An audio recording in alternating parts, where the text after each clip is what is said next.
solve a system using inverses.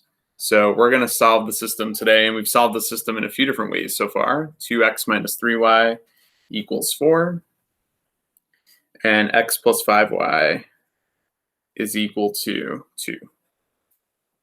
So what we're going to do is we're going to take that system, and rather than just create a matrix right away that's augmented with the coefficients, which we've done already, we're going to write the system in the form a times x equals b. So what that means, the a times x equals b, I'll tell you that a are the coefficients of the left-hand side of the equation. Matrix X is going to be a single column matrix with the variables that we're solving for. And then matrix B are going to be the coefficients of what's on the right-hand side of your equations. So if I go ahead and I write this system in this format here, matrix A are going to be the coefficients just from the left-hand side, which would be a 2 by 2 matrix, top row 2, -3, bottom row 1, 5. The variables that I'm solving for are x and y. And if you were to do matrix multiplication and do 2 times x plus -3 times y, that would equal the corresponding values on the right side of the equation. You should get 4 and then 2. Okay, so if you actually perform the matrix multiplication, do this row times this row times this column, you're going to get back to this system of equations. So I hope that that kind of makes some sense there. And I'll tell you, if you want to solve something of the form ax equals b, we're trying to solve for that matrix x. So since x is a matrix and not just a variable in this scenario, I'll tell you that we can't divide by a matrix, which is a little bit unfortunate because that would be really easy if I could just take both sides and divide both sides by matrix A. But as you recall in this unit, there's nothing that says what matrix B divided by matrix A would look like. We've done matrix multiplication, we've done addition, subtraction, but there hasn't been an operation for division because it turns out that there is none. So we have to find another way to go about solving this. And I'll show you right now that the step that we're going to use is we're going to left multiply. I'll explain what that means in a second.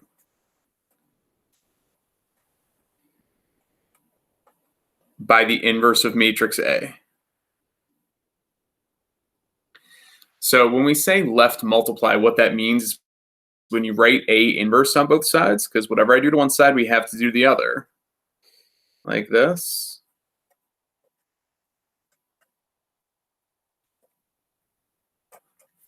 It's important that on the right side of the equation, you put A inverse on the left. Because what I'll tell you is that matrix multiplication is a little bit picky. So remember that it's not always a commutative process. If you do B times A inverse, that product would not even exist in the scenario based on the dimensions of the two matrices. So you have to write it as A inverse B. And that's kind of an important part of the process here. Now on the left side, we said, okay, if I do A inverse times A on this side, that was something that we learned in our lesson on inverses not too long ago. So if you multiply a matrix by its own inverse, the result there is the matrix that we call the identity matrix. So now in the next step, you would have that the identity matrix times x is equal to A inverse B. And remember, the whole goal is to solve for x. Well, something else that we've learned is when you multiply something by the identity matrix, you just get that same matrix again. So breaking this down one step at a time, the end result here is that matrix X is going to be the product of the inverse of matrix A times B. So we're going to get the system into this form. But then essentially what we're going to do is we're going to find the inverse of this matrix on the left, multiply that by matrix B, and that will be the solution to the system, X. Remember, X is the matrix. That's going to be a column matrix with my values for X and Y. Okay, so let's actually go back and see if we can calculate the inverse of this matrix. And we'll recall the steps of how to do that. So we get 2, -3, 1, 5. And to find the inverse of this matrix, the first thing you're going to want to do is you're going to augment that with the identity matrix. So you're going to do something to make it look like this, 1, 5, and then put the identity matrix next to it. And from there, you want the identity to be on the left-hand side. So the goal would be to put a 1 in the top left corner. I can multiply that top row by a half, but you know what? If I'm noticing it, switching the rows is going to make that job a little bit easier for me. So now 1, 5, 0, 1 is the top row, 2, -3, 1, 0 is the bottom row. Next step, move on and make that 2 into a 0. So that's going to be -2 R1 plus R2. And then all that's going to become the new row 2. So your top row stays the same. Bottom row, this is a 0. -2 times 5 is -10, plus -3 is -13. Then you're going to get -2 times 0 is negative, or still 0 actually, right? Plus 1 is 1. -2 times 1 is -2, plus 0, -2. All right, moving on. We want to change that -13 into a 1. So we're going to take row 2, multiply by the reciprocal, -1/13. Of course, you guys know if anything here is too fast, just hit pause there. So 1, 5, 0, 1 is the top row. Bottom is 0, 1, -1/13. And then this would become 2/13. And finally, the last operation is change that 5 into a 0. So that's going to require me to do -5 R2 plus R1. And then that was all going to go into R1. So the last step, row 2 is not changing. Your top row is now 1, 0. And let's see, -5 times -1/13 is 5/13, plus 0 is 5/13. -5 times 2/13 is -10/13. -10/13 plus that 1 above it. Well, 1 is really 13/13. So that should be a total of 3/13. And, you know, not the nicest looking values in my matrix in the end. They all at least have denominators of 13 there. But what I'm going to do with this information, I've run out of room here. I'm going to carry it over to the next page. I'm going to take this matrix, which is representative of the inverse of A, and I'm going to multiply that by matrix B. Now remember, a long time ago, matrix B, all the way up here, was the 4 and the 2, the coefficients of the right-hand side. So let's switch the page here. I'm now looking to compute the operation A inverse times B. And this is actually just all good review of things we know how to do. So I know it looks new for us today, but it's just using operations and things that we already know. So A inverse, I'm just going to recopy that. That was 5/13, 3/13, -1/13, and 2/13. I'm going to multiply that by matrix B, which is 4, 2. And remember, this product is possible if I do the rows times the columns here. If I do a 2 by 2, and then this matrix is a 2 by 1, the resulting matrix is also going to be a 2 by 1. When the columns and rows in the middle match, the result is the outside parts, so it's a 2 by 1. So row 1 with column 1 would be 5/13 times 4 plus 3/13 times 2, and this would be 20 plus 6/13. So 20/13 plus 6/13 is 26/13, and actually that's just 2. So the top element right here in my 2 by 1 matrix should be a 2. If I do the second row times the first column, it would be -1/13 times 4 plus 2/13 times 2. And that would be -4 plus 4 in the numerator, all over 13. So this would actually be 0/13 or 0. So the solutions are 2 and 0. Now remember, when we define that column matrix there, this was the value of x, and then this is the value of y. We can go back and take a look at that when I set that up. originally. That's how that column matrix was set up. X was on top, Y was on the bottom. So I now know that the overall solution to the system is that X equals 2 and Y equals 0. Or you could write it as that ordered pair 2, 0. So I know a lot of us are looking at this and saying, well, Mr. Hall, that seems like a lot more work than what we've done with matrices so far, or maybe even just solving the system, with that elimination technique. And the thing is that this process lends itself really well and nicely to larger systems.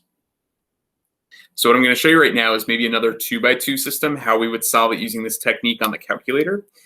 And then we'll kind of wrap up with a 3x3 system. Because one thing we haven't addressed yet is finding the inverse of a 3x3 matrix by hand. And the reason why we haven't addressed it is because you will not have to do that by hand. It would be a pretty intensive process. It would take longer than, I'd really like it to. Okay. So let's go ahead and take a look at maybe just one more 2x2 system. All right. So what would you be expected to do in like a sample question involving solving a system using inverses? If the directions say solve this using inverses, first thing you're going to do is you're going to write it in the form AX equals B. So that AX equals B form is the following. Coefficients from the left. In this case, your variable matrix X has X and Y in it. And then these are the coefficients of the right-hand side. Okay. What I'm just going to show you is a repeat of the same exact work of how you would solve for that matrix X. So if you remember what we did earlier, you're going to left multiply by A inverse. So you want A inverse to the left of B, because remember that B times A inverse actually is not even a product that's possible. And then that becomes the identity matrix on the left when you multiply a matrix times its inverse. And then from there, to solve for X, you're going to do A inverse B. So we can do the same steps that we did before, find the inverse of this matrix, and then do a product with this matrix over here and get my answers. But let me just show you how quickly the calculator can do this for us. All right, so if I go to second matrix, we're going to go and edit matrix A to be a 2x2. Oops, that was a 1x2. Let's try that again, 2x2. And matrix A is the coefficients 4, 3, bottom row, -2, 1.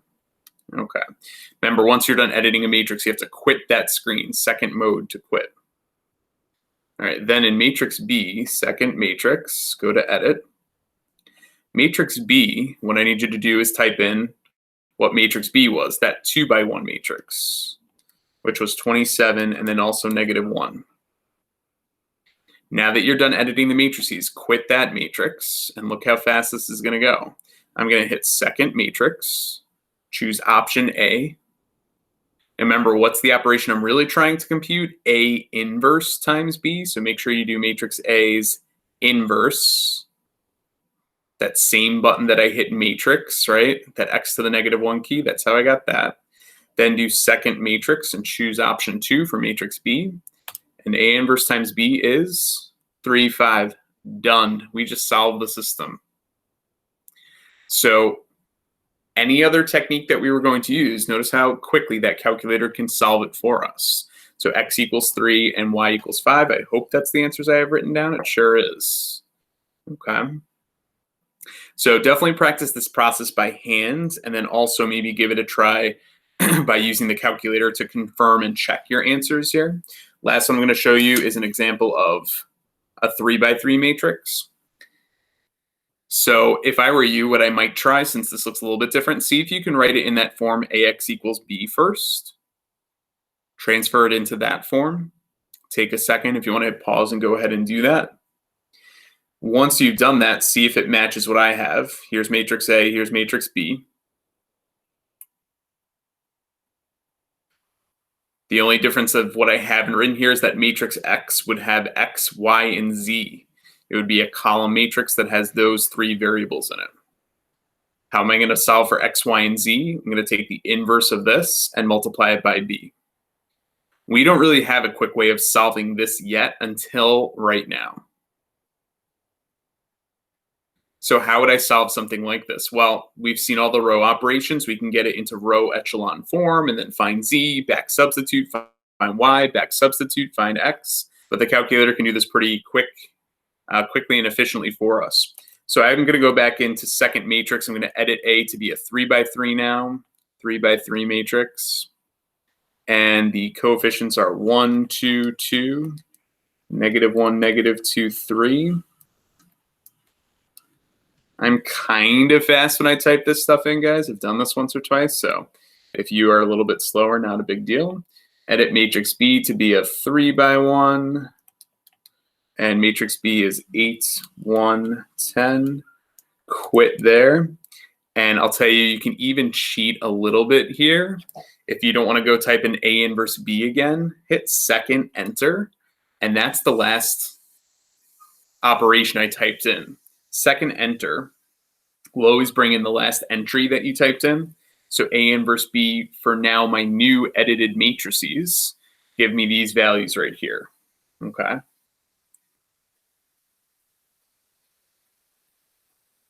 So I got 2.8, 0.8, and 1.8.